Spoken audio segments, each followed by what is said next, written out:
കൂടുതൽ വാർത്തകളും വീഡിയോകളും കാണാൻ ഈ ചാനൽ സബ്സ്ക്രൈബ് ചെയ്യുക. കൂടെ ബെൽ ബട്ടൺ അമർത്തുക. നമസ്കാരം. ഏഷ്യാനെറ്റ് ടിവിയുടെ ഈ എപ്പിസോഡിലേക്ക് എല്ലാ മാന്യപ്രേക്ഷകർക്കും സ്നേഹം നിറഞ്ഞ ഹൃദയം നിറഞ്ഞ സ്വാഗതം.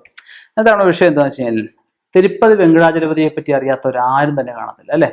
തിരുപ്പതി വെങ്കടാചലപതി, തിരുപ്പതി ശ്രീനിവാസൻ, തിരുമൂല ദേവസ്ഥാനം, ഇതിനെ പറ്റിയൊക്കെ അറിയാത്തവരാരും തന്നെ കാണത്തില്ല. അപ്പൊ നമുക്ക് തിരുപ്പതി വെങ്കടാചലപതി സ്മരിച്ചിട്ട് നാരങ്ങ ഇങ്ങനെ ചെയ്താൽ, ഞാൻ വളരെ അവിചാരിതമായിട്ട് ഒരു തിരുപ്പതി ഭക്തനെ കണ്ട് അദ്ദേഹത്തിൽ നിന്നും ഒരു പുസ്തകം കിട്ടി. ആ പുസ്തകത്തിൽ നിന്ന് എനിക്ക് കിട്ടിയ അറിവാണ് നിങ്ങൾക്കായിട്ട് ഞാൻ പങ്കുവെക്കുന്നത്.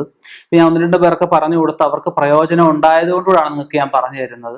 മറ്റുള്ളവർക്കും പ്രയോജനമാണ്, ലോക നന്മയ്ക്കായിട്ടാണല്ലോ ജ്യോതിഷം എന്ന് പറയുന്നത്. ജ്യോതിസ് അതായത് വെളിച്ചം പകരുക എന്നുള്ളതാണ് നമുക്ക് ജ്യോതിഷം കൊണ്ട് ഉദ്ദേശിക്കുന്നത്. മറ്റുള്ളവർക്ക് ജീവിതത്തിൽ ഇതൊരു താങ്ങുന്നതല്ലേ ഒക്കെ ആവുന്നുണ്ടെങ്കിൽ അവർക്കൊരു ഉപകാരം ആകട്ടെ എന്ന് ഞാൻ പ്രാർത്ഥിക്കുന്നു. നമുക്ക് നമ്മുടെ വിഷയത്തിലേക്ക് ഒന്ന് കടക്കാം. തിരുപ്പതി വെങ്കടാചലപതി അറിയാമല്ലോ. മഹാലക്ഷ്മിയായിട്ട് വളരെ അവിചാരിതമായിട്ട് എന്തോ ചെറിയ കാരണത്താൽ പിണങ്ങിയിട്ട് ഭഗവാൻ തിരുമലയെ വന്നിരിക്കുകയും ഭഗവാന്റെ പ്രൗഢിയെല്ലാം നഷ്ടപ്പെട്ട് ശ്രീനിവാസൻ എന്ന സ്വരൂപത്തിൽ അവിടെ വന്നിരിക്കുകയും പിന്നീട് ഭഗവതി വന്നു ചേരുകയും ഭഗവതി വന്നപ്പോൾ ഭഗവാൻ നഷ്ടപ്പെട്ട പ്രൗഢിയും കടബാധ്യതയും ഭഗവാന് പോലും ആ ഐശ്വര്യങ്ങൾ സർവസ്വം നഷ്ടപ്പെട്ട അവസ്ഥ ഭഗവതി തിരിച്ചു വന്നപ്പോൾ എല്ലാം തിരിച്ചു കിട്ടിയതായിട്ടൊക്കെ പറയപ്പെടുന്നുണ്ട്.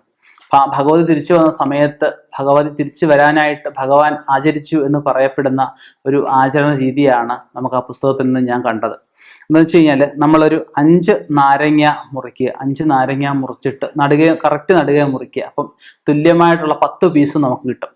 ഈ 10 പീസില് ഓരോ പീസിലും കുങ്കുമം, നല്ല ചുവന്ന കുങ്കുമം തൂത്ത്, അതിൻ്റെ ആ വെള്ളമുള്ള ഭാഗത്ത്, വെള്ളം വരുന്ന ഭാഗം ഉണ്ടല്ലോ, അകത്ത ഭാഗത്ത് ഈ 10 പീസിൽ പൂർണ്ണമായിട്ട് കുങ്കുമം തൂത്തിട്ട് നമ്മുടെ സ്ഥാപനത്തിൻ്റെ അല്ലെ നമ്മളിരിക്കുന്ന വീടിൻ്റെയോ സ്ഥാപനത്തിൻ്റെ എവിടെ ആയാലും മുമ്പിൽ 10 ഇടത്തായിട്ട് ഓരോ നുള്ളു ഉപ്പ് വീതം ആദ്യം ഇടുക.